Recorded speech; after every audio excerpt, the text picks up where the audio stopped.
Ladies and gentlemen, welcome to another WWE Reddit video. This is, of course, the series where you can submit your photos, videos, memes, questions, or anything related to the world of professional wrestling over on the Santi Zap Videos Reddit page. So if you'd like to be featured in next week's WWE Reddit video, make sure that you check out the Reddit page. There's a link in the description for you. If you get lost, it's the Reddit page that has about 20,000 followers with my face on it. As always, don't forget to subscribe to this channel, ring the bell for notifications. If you're a wrestling fan, I know that you're gonna fall in love with this YouTube channel because we always upload daily wrestling content. And don't forget, if the daily wrestling content here isn't enough, consider going over to the Patreon, patreon.com/SantiZap, where you're going to get so much more extra content that we can never upload here because it would just get blocked due to copyright since we use real footage over there. So go check it out. Link in the description, link in the pinned comment. That's enough. Let's get to the video. I'm kind of down for this. Yep, right here, right there, ladies and gentlemen. That is not just a Clash in Paris worthy match. That is a WrestleMania main event worthy match. The Tribal Thief versus the Tribal Chief. Soul on a pole match. Why not? Let's go ahead and do that. I do think that we are going to be getting Roman versus Bronson Reed. And if Roman does win, I think the big whoa moment is literally going to be him getting his shoes back, which is kind of hilarious. Bronson Reed at the end of 2025.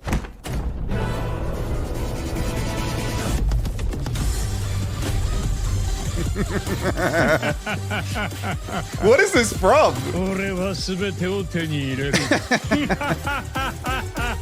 All right. I do hope he takes more people's shoes. He's only taken Roman so far. I was hoping that every match that he won, he would take people's wrestling boots, shoes, whatever it might be, socks, anything. Big Jim for sure didn't proceed with caution. Jesus Christ. Okay. I want to handle this with as much, I don't know, like maturity as possible. But yes, I'm seeing this floating around. Is Naomi pregnant? Naomi rumored to be pregnant after being pulled from WWE Monday Night Raw. This is definitely not a TMZ place where we start to speculate on these types of things. If Naomi is out for an extended period of time, I think that this would be great news as opposed to her like having a ruptured knee and out for a really, really long time. That being said, some people have pointed out some interesting things that this whole has not been medically cleared.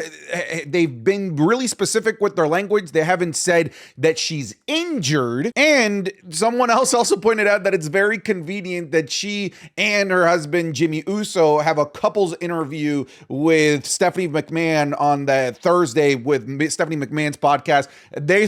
A lot of people are thinking that it's going to be revealed there that she is pregnant. If she is, congratulations. That's amazing news, wonderful news. You got to celebrate that, right? Obviously begs the question, what do we do with the world title? Obviously it would need to be vacated and maybe you just maybe put Stephanie Vaquer versus another #1 contender at Clash in Paris. I feel like that would be a great situation there. It will be a bummer to lose Naomi as a TV character simply because she's just been so entertaining and her matches have been great and her character work just keeps getting better and better and better and better and better. But there will be a spot just for her waiting right where she leaves it off, regardless of what, for whatever reason she ends up taking time off.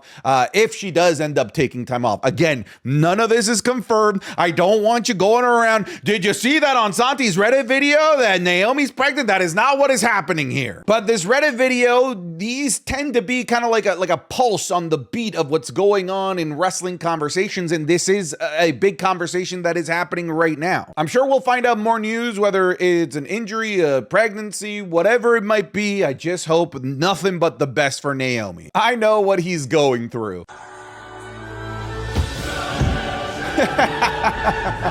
Okay, so I can't play the full thing with audio because it will get blocked due to copyright, but this was one of my favorite things that I saw all weekend. This man's reaction to the CM Punk victory and then getting cashed in on. Like, we were all this man. We were all this man at some point or another throughout this entire night. This is one of the most relatable videos that I've seen in such a long time. And I am proud to say I found this video when it had maybe 1,000 views. It's gone completely mega viral. Definitely go check out this creator. Their Instagram handle is right there on screen. This is one of my favorite, most wholesome videos that I've seen come out of the internet wrestling community. Is Dominik Mysterio currently more popular than Rey? Okay, you're very specific with your wording, right? Currently, I think there's a debate. All time, hell no, dude. Rey Mysterio's popularity, especially in the 2000s, was out of this world. He was insanely popular. Maybe right now, I would say so. It sure helps that Dominik Mysterio is there full time and Rey Mysterio isn't, and he's injured. But I think it'll be tough sledding for Dominik to reach the heights of popularity that Rey Mysterio ultimately reached. It's possible that he might have a more fruitful career in terms of like what he accomplishes, the resume, but the popularity of Rey is gonna be tough for Dominik Mysterio to ultimately get to. But I don't think it's impossible because Dominik Mysterio is just so damn charismatic, so entertaining, and on his way to the top, and he's gonna stay at the top for a very long time. Sure, WWE, why not? Listen, all right, me and many people were expecting Brock Lesnar versus John Cena at Clash in Paris. Instead, we got John Cena versus Logan Paul, which you guys know I'm never going to clown on that match because I'm actually excited for John Cena versus Logan Paul. I will say there's been a disproportionate amount of Logan Paul and John Cena's retirement tour in general. I would like to see more characters being added, filtered in and out of the John Cena retirement tour so that we can see John Cena versus other characters, other names before he calls it a career. I really thought that Clash in Paris was going to be Brock Lesnar because it was going to be just obviously such a hype crowd, but also just like get it over and done with, you know? Let's get John Cena's big monkey off the back that is Brock Lesnar over and done with as quickly as we can, because what I don't want is Brock Lesnar to be John Cena's final match. I really don't want that to be the case. Now, there is apparently a scheduled pay-per-view, PLE, at the same time that AEW All Out is going to be happening. That could be Bad Blood. It could be anything, really. That could be where John Cena versus Brock Lesnar takes place, because apparently Brock Lesnar is scheduled for a couple of episodes of Friday Night SmackDown before September 20th, like the 2 weeks of SmackDown right before it. So I'm guessing that's going to be leading up to Cena versus Lesnar at that show. But listen, man, I'm here for John Cena versus Logan Paul. I think it's going to be a lot of fun. I wanted this match to be part of John Cena's retirement tour when John Cena was originally a babyface and announced his retirement tour, and then he turned heel, and I'm like, okay, maybe the Logan Paul doesn't work, and now he's back to babyface, so now I'm back to wanting John Cena versus Logan Paul. Praying Naomi is actually healthy, but if they do need a new heel world champion, who's getting it? All right, so they're already kind of prepping a big run here for Asuka with her feud and backstage confrontation with Io Sky. Oh, Bayley is primed right now. She is like in a good position to take over that role, and Becky Lynch, you could absolutely insert Becky Lynch, especially this iteration of Becky Lynch. Hear me when I say it. This is the best Becky Lynch that we've ever had, better than the Man 2019. There, I said it. I think all three are perfectly fine options. I want them to experiment with Naomi. Listen, Naomi's World Championship run, that in itself was an experiment that was paying off. It was paying dividends. It was working. Naomi was running with it. And if they're about to do another like major personality shift, but this time doing it with Bayley, whatever, man, let's experiment with that being in the world title scene. I'm here for that as well. I think ultimately all three are great options, really, especially because they all really have, like Becky Lynch could have a litany of people going after her.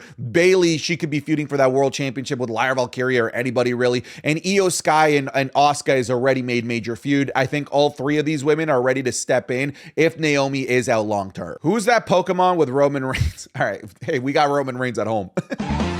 Who's that Pokemon? Man, who's this supposed to be, man? Is that freaking Rollins? It's the tribal thief, Bronson. Okay. All right, that's fire. This is what we want out of the Reddit videos. This is good. Do you agree to what Melina said about Trish Stratus? Big fan of Melina. Let's see what she said Like here. some of the current women stars right now in WWE. Trish Stratus is on this new run. They saw against Becky Lynch, probably at SummerSlam. What's your thoughts on her run right now, coming back into the wrestling fold? So many things are beautiful to see, and some things are like only certain personality type of the company's chosen people are allowed to do that. We could bring back a Jazz, and you'll hear me say Love the same Jazz. people because I love them. They're the ones that enhance Trish's career. The people who made Trish look good. She's great in her own right. She knows how to sell. She knows how to tell a story, and it's great. But the work-wise in the ring, you know, there are people who enhanced her, who's taught her that, carried her through matches. They need their credit. If only we could bring them back, but we don't want to bring them back. We only have our people who are the people we choose. Yeah. For whatever reason that is. There's certain people where you question, they are good talent, good people, hard workers, Why didn't we give them those opportunities? Listen, those are some tough truths from Melina. Like WWE, when it comes to women's legends, seem to forget that there are names outside of Lita and Trish Stratus. They seem to credit the entirety of the women's evolution of wrestling in the Ruthless Aggression era to Trish Stratus and Lita. It's just simply not the case. Melina named one of them, Jazz. Jazz was a massive contributor to women's wrestling in the 2000s. Another one is Victoria. I always say that they need to start saying Victoria, Trish Stratus, and Lita in the same air, in the same breath, because it's not just Trish Stratus and Lita. I don't know, obviously, like the reason why WWE only continues to go after Trish Stratus. Maybe they feel like she's the only one that's marketable from that era. I'm not really particularly sure, but it is true that WWE kind of has blinders when it comes to women's legends in the industry and who they pick and choose to bring back. Dude, this just is never worth it. That is insane. It's shaking. The camera is shaking. Again, trying to one-up it. Oh! Holy Jeff Hardy, Batman. BME. Oh! That was a sneak peek of this week's Wrestling is Cool Match Club, available exclusively over on patreon.com/SantiZap. This week, we're looking at the SummerSlam 2000 tables, ladders, and chairs match. It's a crazy one. The match with the legendary crowd that was Cody Rhodes versus AJ Styles in Backlash France. A recent classic between Obafemi, Trick Williams, and Javon Evans at NXT Stand and Deliver. The street fight between Becky Lynch and Tiffany Stratton at NXT No Mercy. And a Texas death match over an AEW collision between Hangman Adam Page and Christopher Daniels. You'll be getting all of this, plus the Raw review, SmackDown reviews, and every single series that we do that has footage that we can never post here because it would just get blocked due to copyright. So go check it out, link in the description or link in the pinned comment. If you try the Patreon even for just 1 month, I'm incredibly confident that you're gonna fall in love with it. If you're already a patron, thank you so much for your support. Without you, we wouldn't be able to do what we do as often as we do it, but let's get you back to the video. Oh God, it's a Finn Balor at it. Yeah. God damn it. Oh, poor kid. That wasn't funny. Is this the right move for WrestleMania? Yeah, it is. It is the right move for WrestleMania. Obviously, we have seen Seth Rollins and Roman Reigns before, but it's been a really long time. It's been since, Royal Rumble 2022? The last time that we saw these guys, and it ended in a disqualification. We need to run this back again in a singles environment now that they are both at the very top of the pyramid. They are both at the top of the industry, and we need to have this match properly take place at WrestleMania. This would be a crime if they don't do this at WrestleMania. This will be one of the several wrestling regrets that exist. WWE not having X versus Y at WrestleMania, and they should not have one of those regrets be not doing Seth Rollins versus Roman Reigns at WrestleMania. Do it. If it's available, do it. If The Rock comes back and wants Roman Reigns, forget him. All right? Still do Roman Reigns versus Seth Rollins. You need to do this match when they're both here. They're both healthy. I hate to say this, but I still wish and hope that they will get a proper ending for this rivalry. I mean, listen, if we're gonna get it, I'm here for it. I'm so down for it. You know what I'm not down for is all of these cock teases, all of these fondling of my nutsack when it comes to The Rock. Like, if you're here, be here. Don't just have 1 foot in, 1 foot out. 1, 2, 3.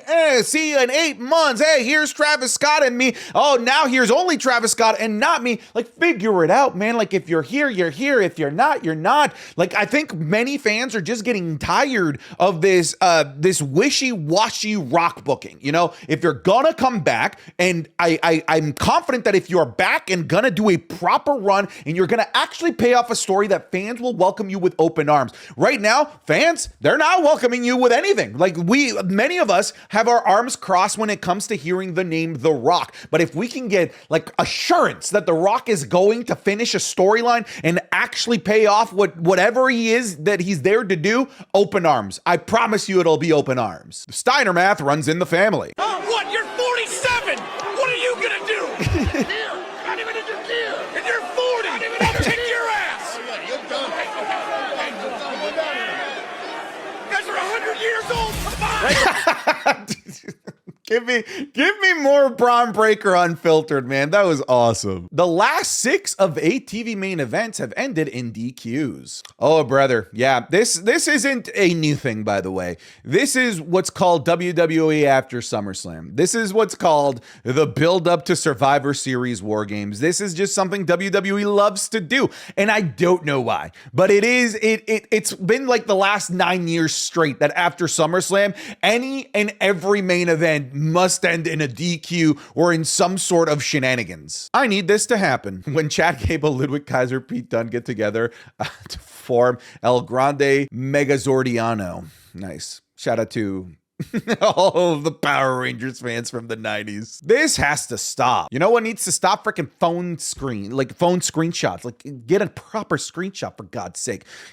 God, and charge your phone, for God's sake. WrestleOps says, an unannounced WWE PLE will take place on Saturday, September 20th, 2025 in Indianapolis, Indiana. This will be the same day as AEW holds its all-out pay-per-view in Toronto. Yeah, I'm bothered by this, mostly because I want to go to All Out, but it's my job, like literally my job, to cover WWE and WWE programming pay-per-views, and it would be irresponsible of me financially and professionally to skip out on a WWE PLE because I want to go have fun at an AEW show, because right now I didn't have plans to do anything professionally or cover AEW All Out. I just wanted to go as a fan, but WWE, and I get it, this is totally a first world problem, this is a me problem, it's making it impossible. I can't get to go and enjoy AEW when WWE does these sort of things. If I didn't have the role that I have, I think I'd be down for this, competition, channel surfing, going back and forth between the two shows. I'm not gonna lie, I kind of enjoyed doing that between All In and Great American Bash and the Saturday night's main event. It felt like old school times. It felt like, ooh, let me go over here. Who's putting on the better thing? Let me go over there. Obviously, it'd be easier if it was spread out different days and whatnot, so I could enjoy everything without any sort of rush or missing anything. But I'm not gonna lie, there was something kind of cool about going back between the two shows and letting my eyeballs and my brain decide what's the better thing going on at the moment and sticking with that thing until, something changes and I'm changing back to a different channel. I liked it. But because I want to go All Out, this is fucking annoying. It was the last straw. I guess I'm not going to watch WWE for a while. First of all, yes, you are. Stop whining. You're going to watch WWE. You're going to watch AEW. You're going to keep watching wrestling. I get it. One of the ones that you like, Karrion Kross, has left the WWE. They didn't re-sign him. They let him walk. It's annoying, but this is a cycle that happens like all the time. All right. Every year. Every year this happens, and every year you continue to stick with WWE. It ain't changing. But Karrion Kross says, hey, life is fighting right now, accepting bookings. Yeah. Listen, you can still continue to enjoy WWE while also supporting Karrion Kross and his future endeavors, whatever wrestling show he decides to go to. Maybe he decides to go the route of a Matt Cardona and just be anywhere, everywhere, all at once. Go buy his book. Go check out his YouTube channel. This is a guy that has put in the legwork to make it easy for you and me to enjoy his stuff. He has made it ridiculously easy for you and me to support him. So now that he's gone, all right, everyone that's chanting "We Want Kross," go support him in all of his personal endeavors. Go sub to his YouTube channel. Go buy his book. Whatever it might be, whatever he does, it's now time to not just put your money where your mouth is, but put your actions where your want is. Go watch a YouTube video of his. It's a simple way to support him right now. I don't think this is a work, by the way. I don't think that all of a sudden he's going to magically come back. I don't think he's going to be the next El Grande Americano. It's a shame, and it does suck that you can see somebody putting in all of this extra work, and in WWE's eyes, like, yeah, but you're not our guy. We're not going to push you. It's not the right time. It's not who we, the marketing machine, wants in the forefront. So yeah, it's tough titties. Get out of here, Karrion Kross. It sucks that that's what happened to him. Now that it's over, what did everyone think of R-Truth's heel run? Wait, did R-Truth have a heel turn? Oh wait, okay. So you're okay. All right. So you're saying R-Truth's heel turn was when he attacked Cody Rhodes at Elimination Chamber and aligned himself with Travis Scott and The Rock. Okay, so if that's the heel run that you're talking about, I liked it. It's just too bad that R-Truth didn't get to pay off the story with The Rock and R-Truth. It is still kind of crazy that he made that kid in Brussels cry, but there was a lot to like here. Like, who was expecting CM Punk versus R-Truth to be such a great matchup in 2025? Who was expecting Randy Orton versus R-Truth to be as good as it was? There was a lot to like from R-Truth's heel run. It just didn't have its proper end because WWE relied on two part-timers that they should have never relied on because they were unreliable. The real thing that should be talked about. WWE told Karrion Kross she shouldn't have greeted a young girl after the show. WWE told Karrion Kross, yeah, okay. Yeah, dude, this is what we're talking about, right? Like, it's okay to do all this stuff to make a name for yourself, to go viral, if you are the guy and or gal that we want to go viral, but not you, Karrion. You are not the guy that we picked. You are not the guy that we plucked from the golden apple orchard to be our next guy. Even if you're doing everything right, it doesn't matter because we do not deem you to be the right person, even if you're doing everything perfectly at your job, and that sucks. Like it sucks not even just in wrestling terms. And like, if you're doing everything right at your job and somebody else that is putting in a quarter of the effort for you to stand out at your job gets a promotion and you get fired, that sucks. It sucks in every concept. Unpopular opinion, LA Knight should win the Royal Rumble 2026. I mean, I wouldn't hate it. It'd be a very different option, that's for sure. But then again, they went with Jey Uso, about as weird of an option as you could possibly go for. This is not my first pick. I think that he is a long shot, but if this were to happen, I think I'd ride with this. Nice. All right. Thank you for sending this in. Okay, all right. Per BW, there have been internal discussions about a possible feud between AJ Styles and Ilya Dragunov soon. Yes, all right, folks, ring the bells, rejoice, start with your singing carols, because our Ilya Dragunov is coming back to our TV screens. I'm so happy that he is cleared to return, and I think a feud with AJ Styles is just exactly what the doctor ordered. This would be absolutely fantastic. Now, it begs the question, is Ilya just going to have a who's the better guy, babyface versus babyface type of feud, or is Ilya coming back as a heel? And if he is coming back as a heel, could he be potentially joining Seth Rollins' faction to be the fourth member? Food for thought, just saying. Who may wear this hat in a feud versus Logan Paul? Literally only one person, Dominik Mysterio. If Dominik Mysterio and Logan Paul ever feud, Dominik's the only one that could do this. How do we feel about this? Okay, so Logan Paul, John Cena, the feud. Again, I'm good with it. I know people are pissed, but I'm willing to hear the argument of the people that are saying that this has been too much Logan Paul in the John Cena retirement tour. I think those people have a fair, sound argument. What I won't listen to is the people that say that Logan Paul is not important enough to be featured in the John Cena retirement tour. I'm just not in that camp, and I will never be in that camp. Will fans hijack Raw tomorrow for Karrion Kross like they did for R-Truth? So this has already happened, that episode of Monday Night Raw in question, and not a single peep about Karrion Kross. That might have been the worst place to be for a Karrion Kross, We Want Kross hijack, considering it was Quebec. That is Sami Zayn country. That is where I would presumably assume people wanted Karrion Kross to lose against Sami Zayn. So there probably wasn't the same love for Karrion Kross in Quebec as there is in other parts around the world. But yeah, unfortunately, not a single peep was made. If Naomi is out for too long, what are your thoughts if we get this at Clash in Paris? Okay, if Naomi is out for long enough where Stephanie Vaquer still won't be able to face her at Clash in Paris, but not long enough where she needs to vacate the championship, I think that this is a perfect solution. A brand new feud for Tiffany Stratton, a brand new feud for Stephanie Vaquer, and this would be a modern roster dream match. Something that is possible, but something that is still kind of far away because of the degrees of separation with them being on separate brands. I would love this. This would be a great alternate scenario. Is it too early to say that he should headline the 2026 Hall of Fame? Why would it be too early? First of all, he is about as first ballot Hall of Fame as it gets. John Cena is one of those rare Hall of Fame inductees where he could be the only person in his class. We've seen WWE do that stuff before. He could be one of those guys. I don't think that they'll do that because they've made the Hall of Fame such a big thing in part of WrestleMania weekend and whatnot. But John Cena is on that caliber. He could be a one-person class in the Hall of Fame. 2026, if he's available, they should do it. They should do it in 2026. I don't know. I was bored. How to say thank you in Spanish? Well, that's gracias. Gracias. Okay. All right. Good one. Good one, Dad. Is that who sent this? This is about to trigger so many haters. Yeah. Okay. So this is what I was saying. Look at how many interactions John Cena has had in his retirement tour with Logan Paul.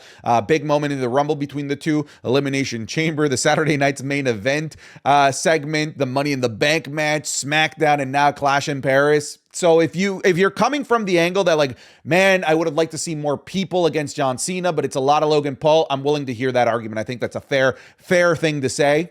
So yeah, it's clear as day. It's been a lot of Logan Paul in this retirement tour. When your custom character appears in the cutscene. Little Grande Americano back there. Look at him. Just so majestic. Ah, huevo, ¿qué pasa? What is the best moment out of these in the last 5 years? Punk returning. Look. I don't know what else you have on here, but the answer is Punk returning. Like it just is. Let's go through them. Yep, Punk returning, Punk returning, Punk returning, Punk returning, Punk returning, Punk returning. The answer is Punk returning. Which trilogy was better? Oh God, this trilogy was ass. This trilogy was triple ass. Yeah, I'll go with the ass trilogy. Wonderful way to end the video. Travis Scott eats corn the long way. Honestly, you should frame this. All right, folks, thank you so much for watching this episode of WWE Reddit. I'll see you guys in the next one. Take care. Goodbye and get out of here.